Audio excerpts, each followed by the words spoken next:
show. Okay, let's get cracking then. So here's the thought, right?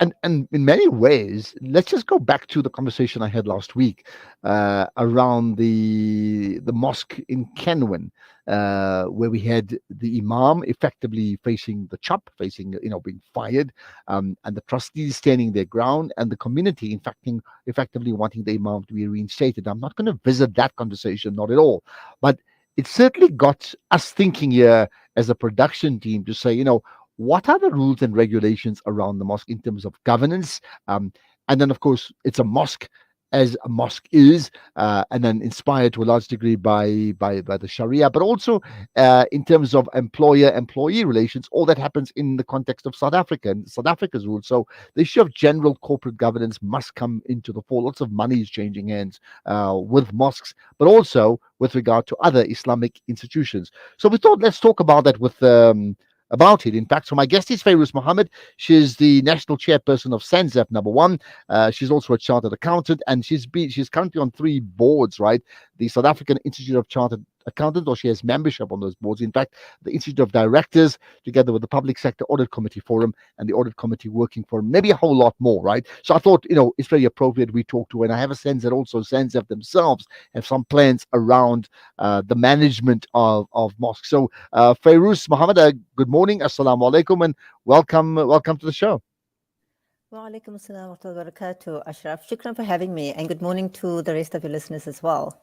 Thank you. So you have this big responsibility, in fact, of mapping out almost a thought leader conversation on governance in our mosques and in Islamic institutes, based upon your knowledge of both Islamic knowledge as well as regulatory affairs.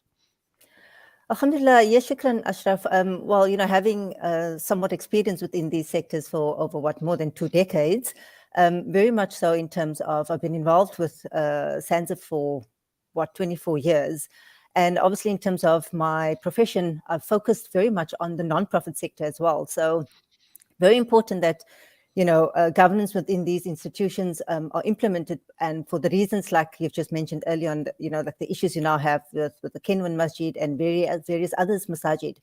And we always find it always comes back to the lack of governance and good practices. So it's a very important topic that we're discussing this morning, and I hope we can somehow maybe give some guidance to, to the masjid committees and to non-profits to, guide them in a direction where they can then implement, these practices. And it's all about, moving to some sort of improvement from this year to the next year.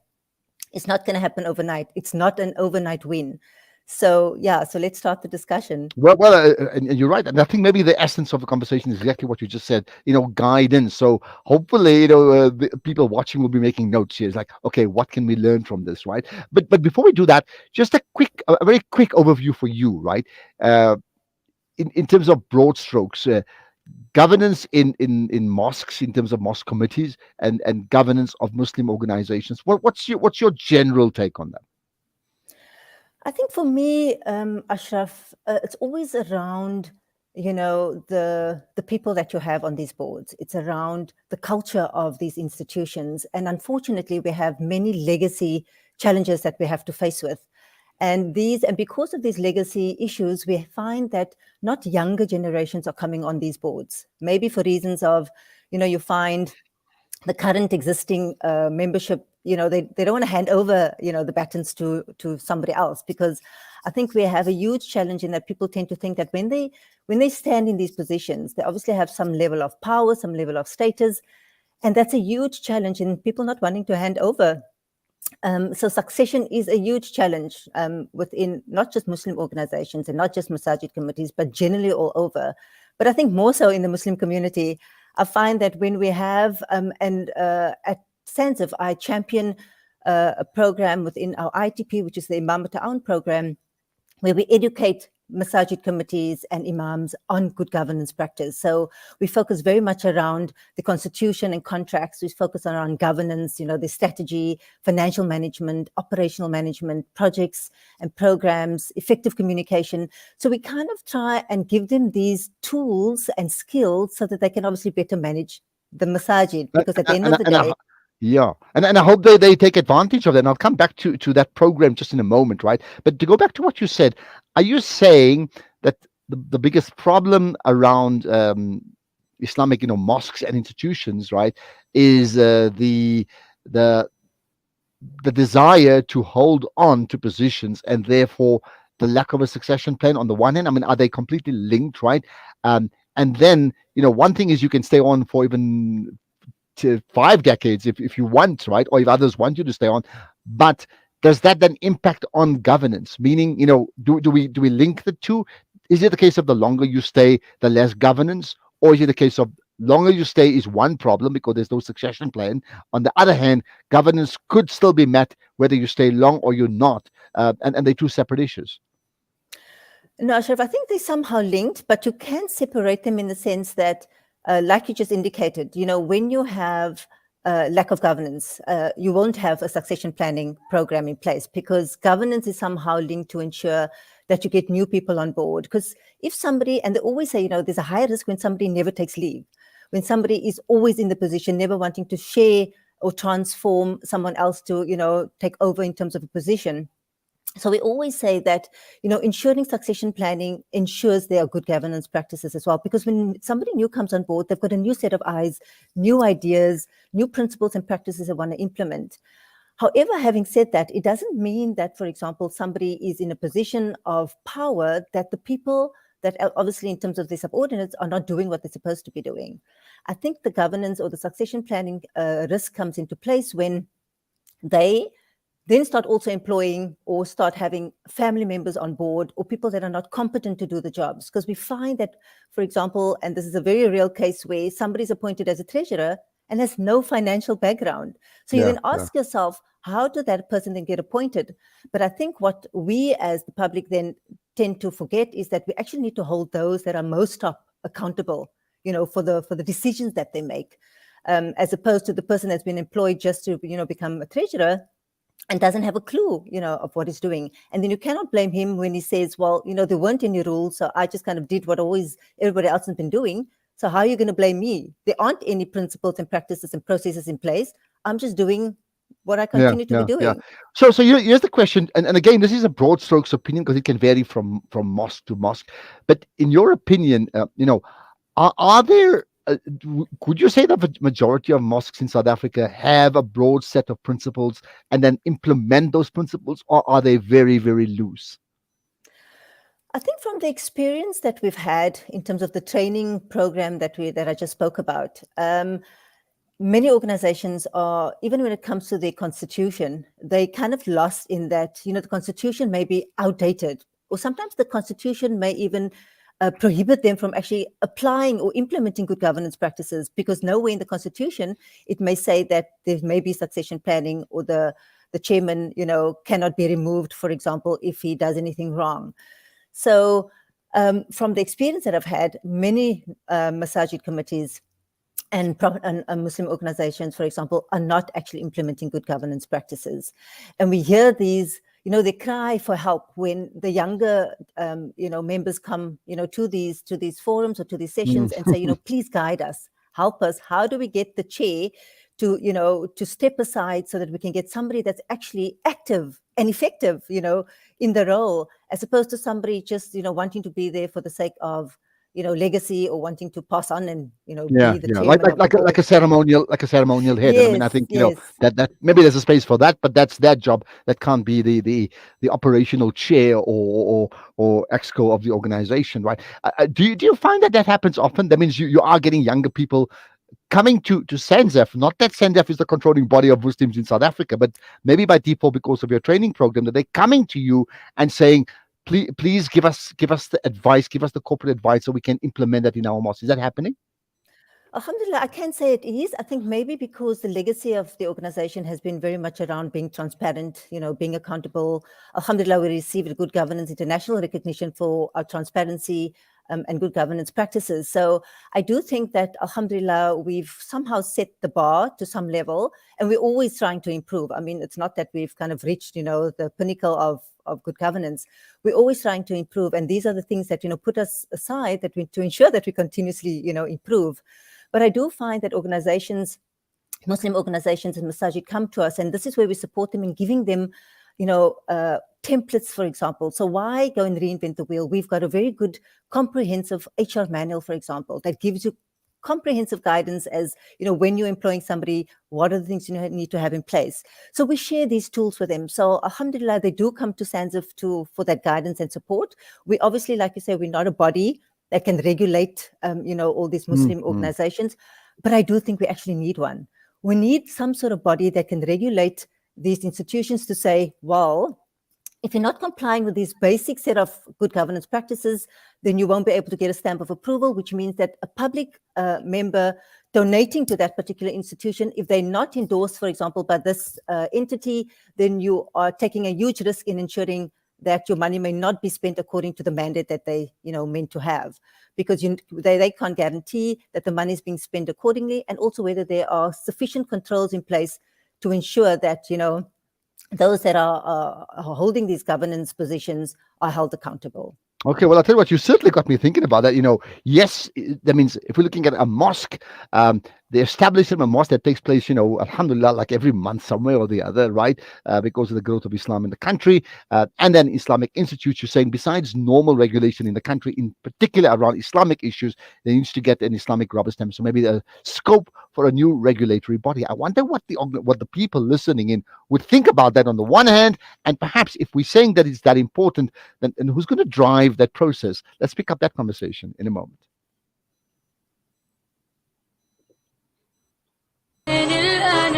Salam Media, your spiritual companion this Ramadan. Are you looking to distribute your zakah? SANZAF is dedicated to using your zakah, sadaqah, lila, and fitra to bring relief and development to families in need. By donating to SANZAF, you can support our ongoing efforts to provide financial and material assistance to those in need. Let us distribute your zakah and make a difference in the lives of those less fortunate. For more information on how you can donate, visit our website at sanzaf.org.za or call us at 011 834 6046.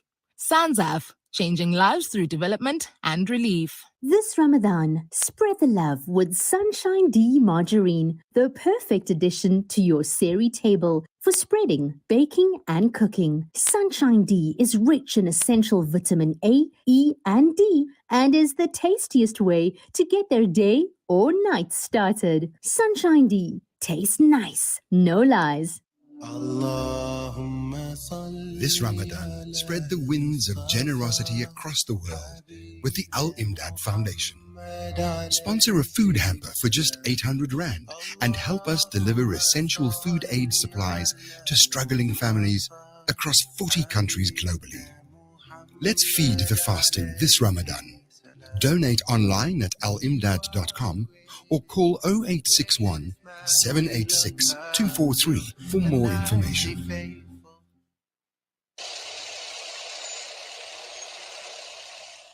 Are you looking for a cross-border road transport company that is committed in achieving high safety standards, who is fast and efficient, and also excel in customer service? Gardi Global specializes in cross-border transport from South Africa to Mozambique, Zimbabwe, Zambia, and Malawi.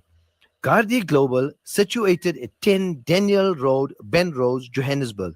For inquiries, contact our trained staff on 011 614 3108 or email info@gardiglobal.co.za. Safe long haul into Africa is our business. Gardi Global Transport. When you give water, you're reaching out to drought-affected areas, bringing them to life. Fresh water to drink, to clean, and to grow. That's the power of water. Donate now to Islamic Relief. Abu Hurairah narrated that he heard the Prophet Muhammad, may the peace and blessings of Allah be upon him, say, "In black seed there is a healing for every disease except death." This Ramadan, experience the health benefits of this ancient blessed seed by using the Tib Black Seed range. Black seed assists the body to boost immunity, regulate blood sugar levels, reduce inflammation, and act as a potent antioxidant. Experience a holistic approach to health by introducing the Tib Black Seed range into your Ramadan routine. Available in capsules, pure cold-pressed oil, and a vapor rub. Trust Tib Health Sciences for quality black seed products. For more information, visit blackseed.co.za. Available at leading pharmacies. You are listening to Salam Media live from our headquarters in South Africa. This is Salam Media, keeping you company this Ramadan. My guest is Fayruz Mohamed, who's the national chairperson of SANZAF, certainly one of the most respected Islamic organizations in the country with regard to zakah and, of course, charity and other types of community upliftment support. She's also a chartered accountant with extensive experience on boards and internationally recognized for the work that she's done in South Africa that puts well, in fact, maybe she'll tell us just now. I'll probably get to that quickly, right? Fayruz, just remind me, that international ranking, and this is, I'm asking this very deliberately and intentionally, because then it leads into the next thing, which is the authority to inspire and instigate the setting up of a new regulatory body. So in terms of your international accolades, right, about influence amongst Muslim women, tell me about that. Thank you, Ashraf. I didn't think you'd actually, bring that up, but I think it's important. That's why, yeah. Shukran. Well, alhamdulillah, I don't know if you heard about, well, there's an institution called Human Eye, which is conferred by Cambridge IFA in the UK, that has recognized, the efforts that we've made, within the space of Islamic finance. So I've been ranked, alhamdulillah, in 2021 as the 6th most influential woman in Islamic business and finance amongst over 300 women. And our CEO has been ranked in 2021, I think number 16 or 17 as well. So alhamdulillah, an international organization, giving the recognition to South African women for the work that they do in this space. But also from an international recognition, the organization SANZAF has received the 3 good global governance awards within transparency, our capacity building.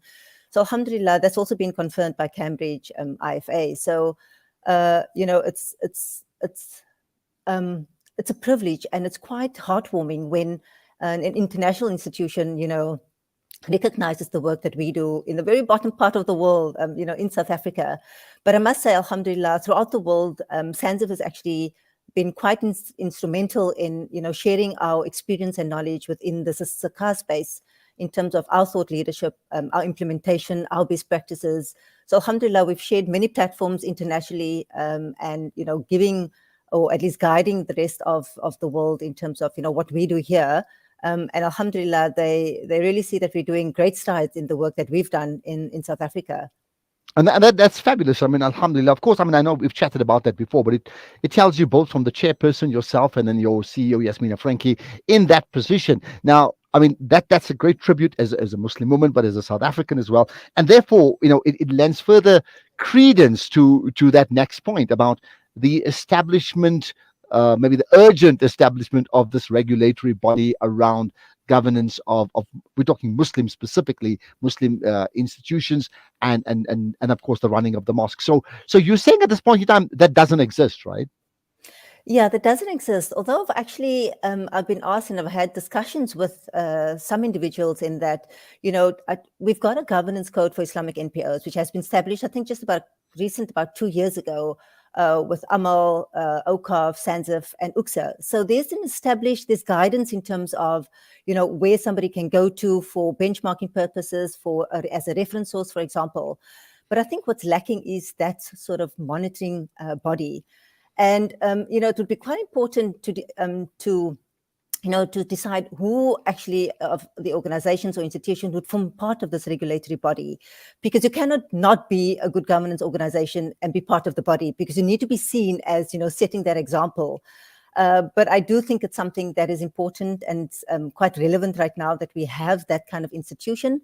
I don't want to say, unfortunately, everybody kind of looks to SANZAF to be that body, but obviously it's not our mandate. It's not something that we would necessarily focus on, but I do think we would give the support and possibly maybe share in terms of the responsibility. But I don't think it necessarily would fall, in our plate, because we don't have the necessary resources, but I do think it needs to be a collaboration with, other good governance practicing organizations, to set up this body. Because I do think that it would give comfort to an ordinary person outside, knowing that, the funds that these institutions are collecting are actually not just going all to administrative, expenses, but actually going to the people, that need it the most, and to the public, that is. Yeah, because just on that point, am I right in saying that roughly, legitimately, legally, about 20% roughly of all expenses from fundraising organizations can go back into the operational upkeep of an organization, right? That's a corporate governance issue from a South African perspective. And if that's true, how does that marry against, call it the Sharia corporate governance?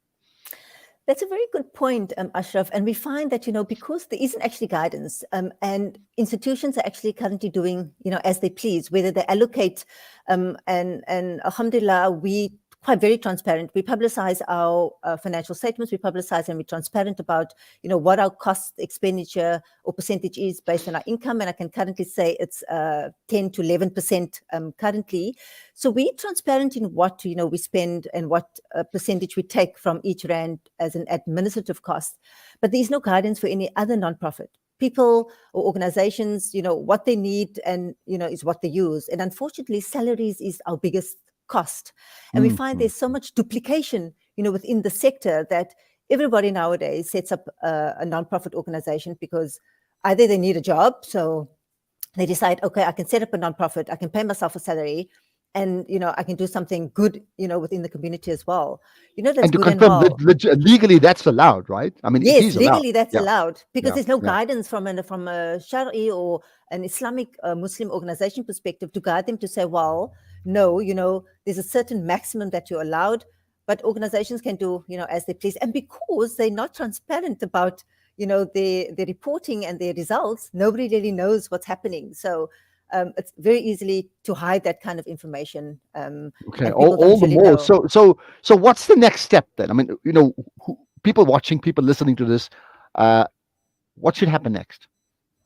I think there obviously needs to be some regulatory body that needs to, somehow get into some form of implementation or monitoring of, what's happening in the sector. But I think more from a very quick kind of win situation, I think we need very much more skilled individuals coming on these boards of either masajid committees or these nonprofits. I think that there are so much skills, outside. But I do find, a lot of the people come on board and because of the culture within these organizations, they leave.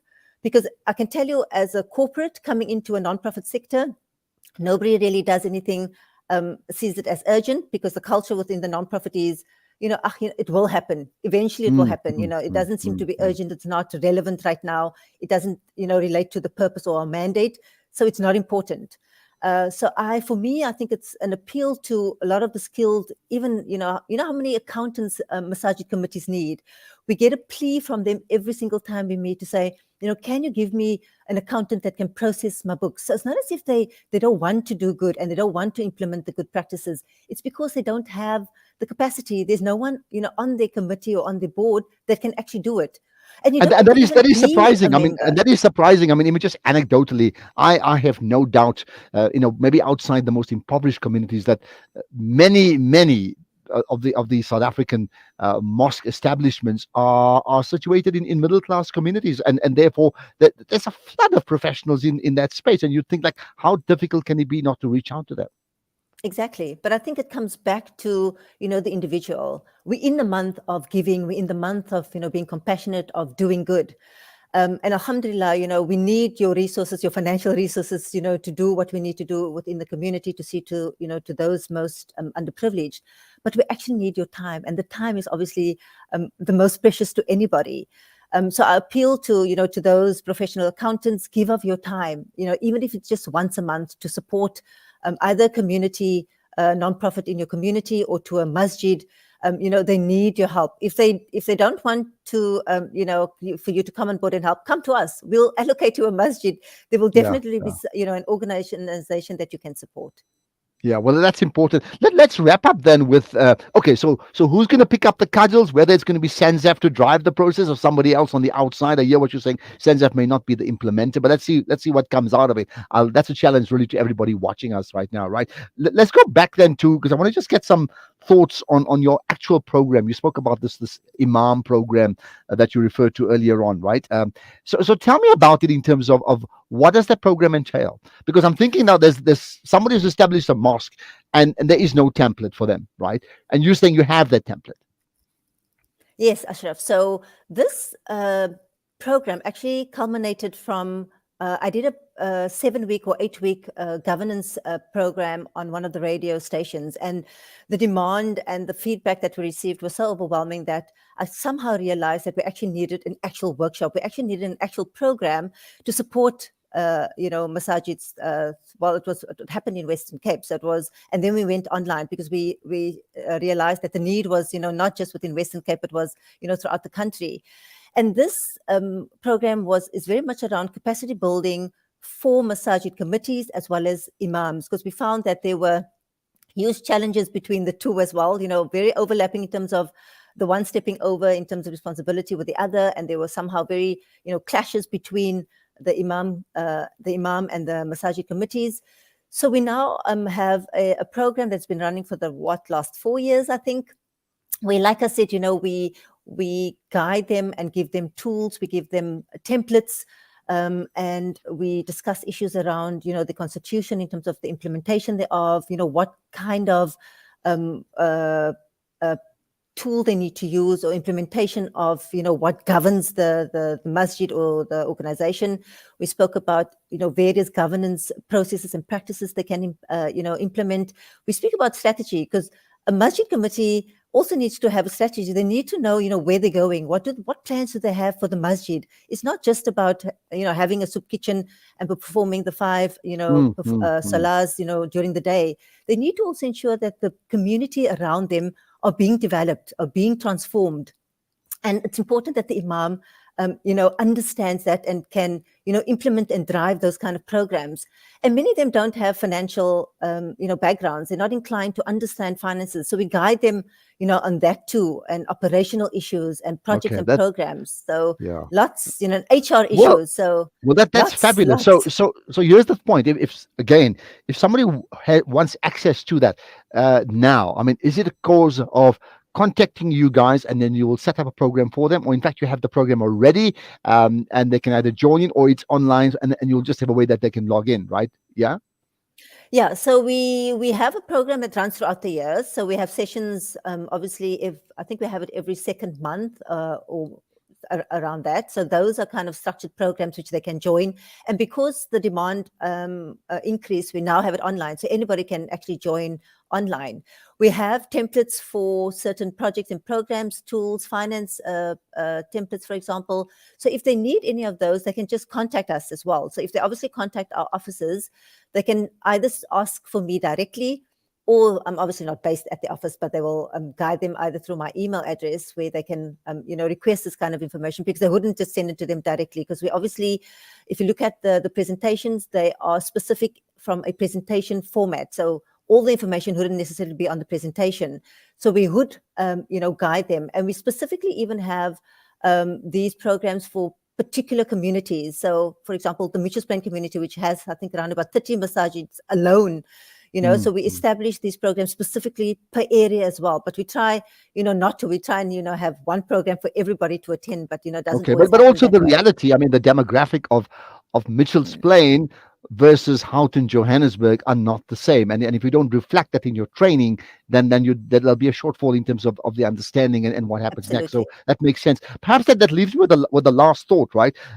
It's interesting because I put this to you as the chairperson of SANZAF, and Yasmina in her absence as the CEO, 2 women running an organization like this, right? One of the absences that we have in South African Muslim societies, particularly in the mosques, right, is the lack of representativity of Muslim women on boards now of the mosques. Now I understand there's a difference, and there's ideological issues about presence in the mosques, and more so in the Western Cape, much more so, to a far lesser degree in Johannesburg, and even maybe lesser so in the KZN region. But having said that, the question is not about which space is in the mosque for them and whether they should come. Is like, if the mosque is still the center of the community, should women then be on mosque boards with very specific portfolios that can impact a broader women constituency outside of, say, someone like yourself who may well be on the finance committee anyway, but one is finance but the other is just specifically to women? Because I find, in my humble opinion, there's an absence of that.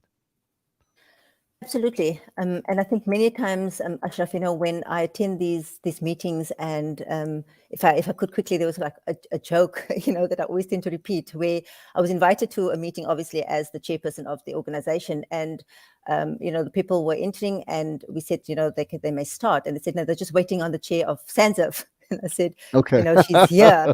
So Yeah. they were very embarrassed, but also very proud for the fact that, as a Muslim organization, because that's what SANZAF is, it's a Muslim organization, having given a female an opportunity to run the organization.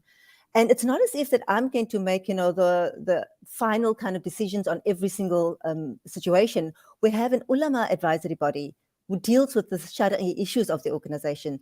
We have a national office, committee that generally, discuss these issues, and we make shura. So it's not as if I'm the only one that's going to make a decision. We discuss these issues. I'm just the one leading and being the representation of that board. And have maybe adequate skills to be able to ensure that we lead the organization, in a certain direction. And I think that's where the mindset needs to change of, I wouldn't want to say of men, but of people, in that as soon as they think a female is the leader, they think about, she's going to lead salah, she's going to, give fatwa, for example. That's not necessarily the case. Yeah. Because at the end of the day, it's just about who is the most competent person to lead at the time. And I can tell you, and I repeat this to many masajid committees, if they don't have women on their board, that's the reason why they have all these challenges, because it's about egos, it's about the power struggle, and women actually just get the job done. And also, that we do things like that needs to get done, whether we need to pull our, a group of women together so it can get done. We're not going to decide, no, I want to lead, so, I'm the one that needs to stand in front, or I'm the one that, needs to sit at a certain table. And I think if we have less of that, more work will actually, get done. Yeah. And I think simply to make the obvious point, the absence of women leadership in the mosque structures means the absence of an important constituency and the lack of empathy in terms of what they, because where's the feedback? Where's the feedback in terms of what are these women really thinking? And maybe perhaps I'll end with this example. If you are going to travel to a foreign country, if you're going to travel to, so let's talk Turkey, because many South Africans want to go to Turkey on holiday. If you want to travel to Turkey, right, and you need someone to speak to you on a guided tour, you need someone who can do two things, who can speak to you in English, because we're English speaking and not Turkish speaking, but someone who also fully understands not the South African culture, but the Turkish culture. And if you apply the same principle to the mosques, and the absence of someone who's a Muslim, who's a female, who's active in the mosque, but also on mosque structures, but also knows women's issues, then you're going to have a void spread right across the country. And that's the essence, isn't it? Absolutely. And who are the individual that knows, what's happening most in the communities? It's the women, because they would understand, the challenges the women are facing or the communities are facing. And they're usually the first point of call when there's a challenge, when somebody's, for example, going through divorce, or someone, has lost a job, for example. The women tend to, pull towards each other. And they're the ones that obviously understand community dynamics, the social issues, etc. So it would be very important, and it is very important, that they get that kind of feedback and input, in their boards, on the ground kind of information. But also we're competent enough to be able to do certain jobs besides that, like you said, finance, secretariat, because I can tell you how many times I'm waiting for minutes and it's just not coming through. And it's not happening. Yeah, and Well, that's because maybe the male positions are holding it, but can happen with females as well, eh? Okay, we're talking about minutes. Your minutes are up, but I think it's been a fascinating conversation. And, perhaps this thought leader conversation on this issue is a challenge to all of us. How do we take this thought leader conversation on regulation and women on boards, for example, Muslim boards, that is, how do we take it forward? That means, how do we turn the thought leader conversation into action? Fayruz Mohamed, appreciate your time. It's been most enlightening. Jazakallah so much for having me. It's been a great privilege and honor. Thank you so much. Right. Assalamu alaikum. There we are. Really important conversation. The question is to you, like, okay, what next? You've heard a lot of things. What are you going to do about it? What are you going to do about it. We're going to talk about South Africa, East versus West, right after this.